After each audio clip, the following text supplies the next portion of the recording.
নমস্কার বন্ধুরা, আশা করি সকলেই ভালো আছেন। আজ গাছের কোনো পরিচর্যার ভিডিও নয়, আজ আমি দেখাবো জিরো বাজেটে কিভাবে ছাদ বাগান করবেন। প্রথমেই বলি, আমি কিন্তু প্রথমে এরকম ছাদ বাগান করব বলে আশা করিনি। প্রথমে আমার গাছ লাগাতে খুব ভালো লাগতো, আর এরকম বাড়িতে ফেলে দেওয়া বাতিল, টিন বা বালতি এইসবের মধ্যেই গাছ লাগিয়েছিলাম। তো গাছ লাগিয়ে যখন ভালো ফল পেয়েছি, তখন এইভাবে লাগাতে লাগাতে একটা ছোট বাগানের রূপ নিয়েছে। বেগুন গাছ তো অনেক রকমের হয়। তো এই বেগুন গাছগুলো হচ্ছে কাঁটাযুক্ত, অর্থাৎ তাল বেগুন। এই বেগুনগুলো কিন্তু খুব সুস্বাদু হয়। আর যারা এমনিতেই অর্গানিক সবজি বা ফল খেয়েছো, তারা তো বুঝতেই পারবে। এখানে এই ছাদের রেলিংয়ের মধ্যে বেশ কয়েকটা লঙ্কা গাছ লাগানো হয়েছিল। আর এগুলো দেখো বেশ একটা বড় হয়নি, আর তবুও দেখো প্রচুর লঙ্কা হয়েছে।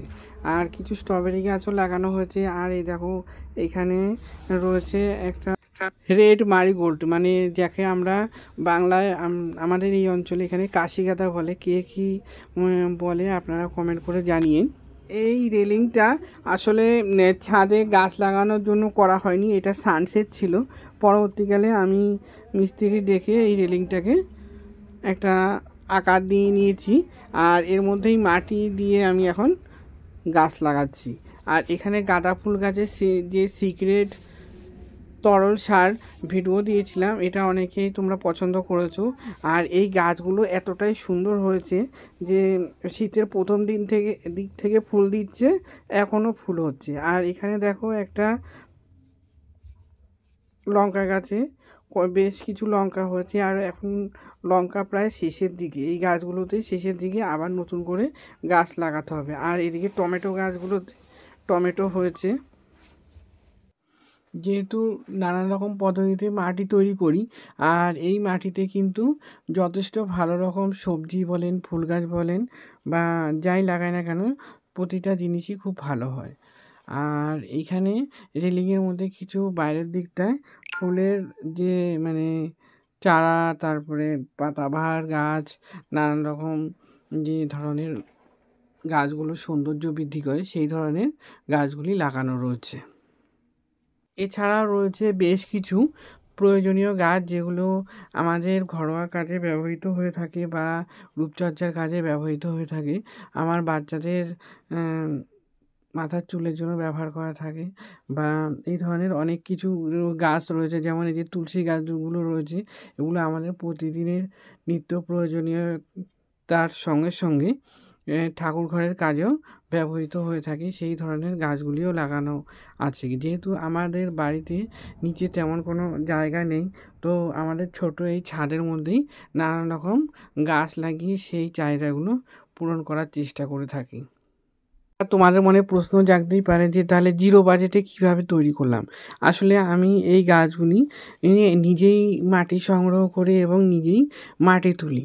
এবার যেহেতু আমরা সাধারণ একদম নিম্ন মধ্যবিত্ত বললেই পারো, সেই ধরনের মানুষ, তো আমাদের পক্ষে বাগান করার স্বপ্ন শুধু স্বপ্নই থেকে যাবে। যার জন্য প্রচুর পরিশ্রম করে মাটিগুলি তোলা হয় বা সংগ্রহ করা হয়। আর সেইভাবেই মানে এক এক করে আমি গ্রো ব্যাগ বা সাধারণ বস্তার মধ্যেই গ্রো ব্যাগ বানিয়ে, বা টিন বা ভাঙা বালতি এরকম জাতীয় যেগুলো বাড়িতে ব্যবহৃত হয় অথচ ভেঙে গেছে বা অপ্রয়োজনীয় হয়ে গেছে, সেই ধরনের পাত্রের মধ্যেই সেই মাটিগুলি ব্যবহার করে গাছ লাগিয়ে থাকি। এতে কোনো আমাদের কোনো ব্যয় হয় না, বা কোনো রকম খরচ ছাড়াই গাছ লাগাতে পারি। আর এই যে পালং গাছগুলি তোমরা ভিডিওগুলো অনেকেই হয়তো দেখেছো, প্রচুর পরিমাণে ভিউজ হয়েছে। এটা হচ্ছে একটা ভাঙা প্লাস্টিকের গামলার মধ্যে কোনো রকম মাটি ব্যবহার না করেই এই গাছগুলি লাগানো হয়েছিল। আর এই গাছগুলি থেকে প্রচুর মানে বেশ কয়েকবার শাক তোলা হয়েছে, এখনও রয়েছে। আরও বেশ কিছুদিন শাক খাওয়া যাবে। আর এইভাবে ছোটো ছোটো বস্তার মধ্যেও আমি এরকম পালং গাছ লাগিয়েছি। এই গাছটার মধ্যে দেখো শীষ বেরিয়ে গেছে, এটা শীষ পালং হিসেবে আমরা ব্যবহার করতে পারবো। এছাড়া এই বস্তাটার মধ্যে একটা ক্যাপসিকাম গাছ লাগানো রয়েছে। সেই গাছটাও যথেষ্ট সুন্দরভাবে বেড়ে উঠছে। আশা করা যায় যে এর থেকেও আমরা ভালো ফলন পাবো। আর এরকম ছোট ছোট হাঁড়ি বা পাত্রের মধ্যে মানে তেলের ক্যান কেটে গাছ লাগিয়েছিলাম। আর এই গাছগুলি মানে ধনেপাতা গাছগুলি বেশ সারা শীত জুড়েই ধনেপাতা দিচ্ছে। এখনও আশা করছি প্রচুর ধনেপাতা পাবো। আর এই দেখো এই লঙ্কা গাছটা লাগিয়েছি একটা ছোট টবের মধ্যে, প্লাস্টিকের টবের মধ্যে। সেই প্লাস্টিকের টবের মধ্যে দেখো প্রচুর পরিমাণে লঙ্কা হয়েছে।